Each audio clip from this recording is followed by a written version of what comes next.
Good afternoon, and thank you for joining us at the inaugural symposium on African American founded church schools, past, present, and future.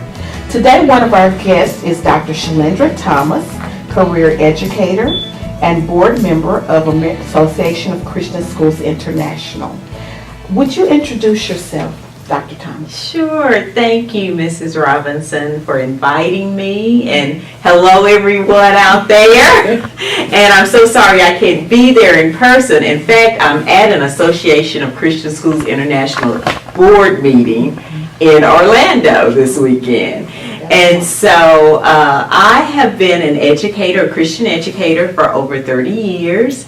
I have served in both public and private education.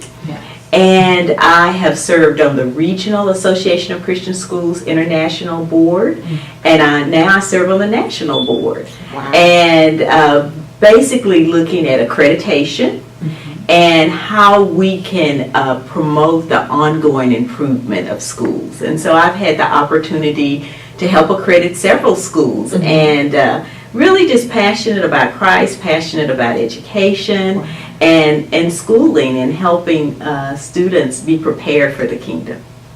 Thank you. Dr. Thomas, why do you feel families in general and African American families in particular should consider placing children in Christ-centered schools? In Deuteronomy, it talks about parents being over the children in every way and in training them. And so I'm sure you all have heard of school choice. Well, I'm all about parental choice. And I am not against public schools. In fact, I'm a proud product of Dallas Public Schools. And so, but I'm about parents looking at that child. God has already placed a gift in that child. Yes. And it's up to parents to help nurture that gift. And sometimes a public school setting is best, sometimes a charter school setting is best, sometimes a private school setting is best, sometimes the Christian private school setting is best. And so I'm for the parent making that decision for their child, and I'm definitely a proponent of Christian education if the parents feel like that's best for their child.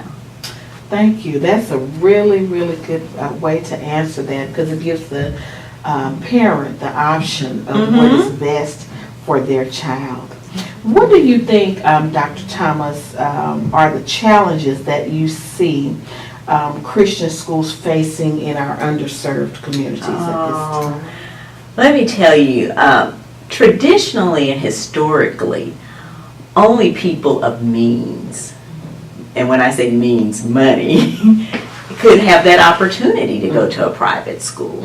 And probably within the last, I would say 20, 30 years, we have seen just a handful in our underserved communities. And basically the challenge is, how do I finance it? Schooling is, especially if you're going to do it well, it's very expensive.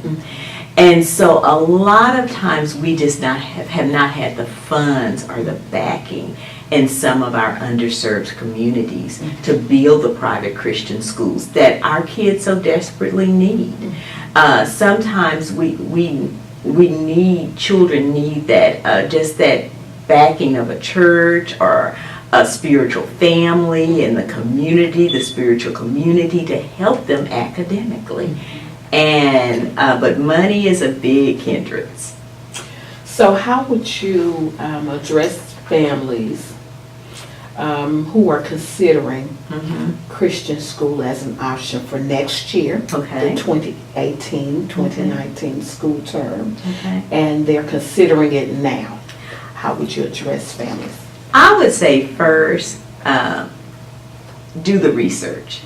You know, there are some private Christian schools in the underserved communities, and so that minister to those children.